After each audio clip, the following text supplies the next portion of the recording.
What's up guys, and welcome back to my channel. As you can see from the title of this video, we're gonna be doing the top 10 things, count it, 5 and 5, 10, about what they don't tell you about starting YouTube and being a YouTuber. And I'm gonna try to make this as quick as possible because one, I hate editing really long videos, and two, I don't want it to be super long. So let's just get right into this. And I do have my phone for this video because I'm reading off notes that I made. The first one would probably be coming up with the content, which can be really difficult, especially if you want to be one of those YouTubers who has more original stuff on your channel. And it can be hard because there are so many other people on YouTube trying to get recognized, and sometimes your ideas may be similar to theirs, and it's just frustrating sometimes if you're trying to come up with your own stuff. Number 2 would be actually making the videos. You have to set up your equipment.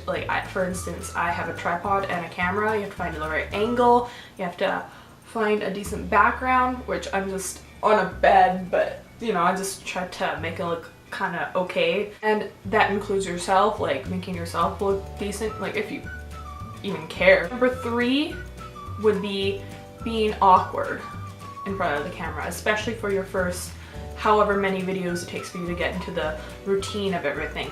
Like, I'm still pretty awkward in front of the camera, even though nobody's here with me.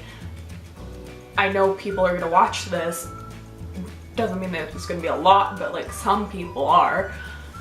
And it's very ugh. Number 4 is your appearance, or trying to look good or whatever, because most often you want to give yourself a certain look, like a cleaned up look, I guess. Like, you don't want to look bad or soft, unless that's your thing, that's fine. Number 5 is overanalyzing everything you say or do in your videos, because when I go back and edit my video, is that really what I want to say? Do I need to redo it and blah blah blah? Because there are going to be people who are going to hate on you for something you said or something you did, or giving your opinion, which is not a bad thing.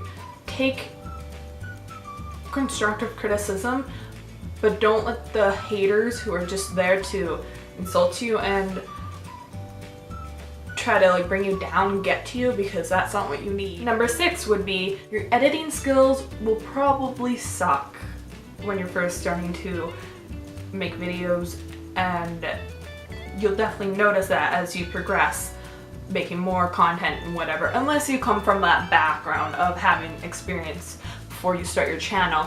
You're not going to be that great at editing, especially if you're using an okay, like for instance, I use iMovie because I can't afford to pay like $300 for like those pro editing softwares. It's like, I'm making videos every month or so. Number 7, it's the same realm of number 6, and it's that when you're editing for like the first time or whatever, it can take a while, because you sometimes don't realize you have to go through your clips over and over and over again to find which parts you want to keep in and which parts you want to cut out.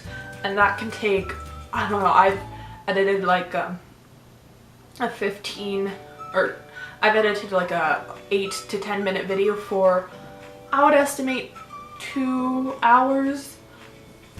And it's not fun. It's really tedious too sometimes, because you're just looking those right clips to go together, and that it makes sense and that it looks good. And sometimes it doesn't always happen or portray that way after you're done, but like you have to make that call if you want to go back and edit, and it's a whole thing, like, trust me. Number 8 would be uploading, which is again in the same realm. Like, after you're done editing and putting your video together, you have to upload your video. And I think for the most part, if you're not doing it for a job, the uploading can kind of suck, because a lot of people don't have that great of internet. I've had videos where it's taken literally 2 hours for it to upload. In that time, I usually make a thumbnail and like whatever veg out. Number 9. Number 9 would be getting the viewers. Actually getting people to watch your thing. I made my Instagram and my Twitter and my YouTube channel, and when I had Vine, I made that all the same name, so it was easier for people to find me. And you kind of have to cross promote. You also have to realize that not everybody's gonna like the same thing, so, and you're not as high profile as some of the other YouTubers on the platform, but that's what you're gonna have to do, like just try to push it sometimes, and it'll get out there. It'll take time, but like I've already seen some increase in my viewers and a little bit in subscribers, mostly views, but hopefully I'll get better at this and yeah, I can make more interesting content. Number 10, which is related to number 9 in the sense that it'll take a long time for you to see results if you're really sticking to it or whatever, so don't get discouraged, because if you really love it and you want to improve your editing skills or your video making skills or just being less awkward in front of the camera, it takes time. Just like if you're trying to get fit, it takes time and you can't expect instant results over like one video. I mean, if you're lucky enough to get that viral video, good for you. I applaud. But yeah, I hope you found this video informative in the perspective of a new YouTuber who hasn't been on this very long. And this is what I kind of like find that people don't really talk about if they make it big. Like they just boom and then they make content and they don't really say how much work goes into it. And even for the amount of videos I've produced, it's a lot of work. Thank you for watching, and I hope you subscribe down below, maybe leave a comment or a like, and I'm all up for that constructive criticism. Now I am going to go and stretch my foot out because it's falling asleep. Bye.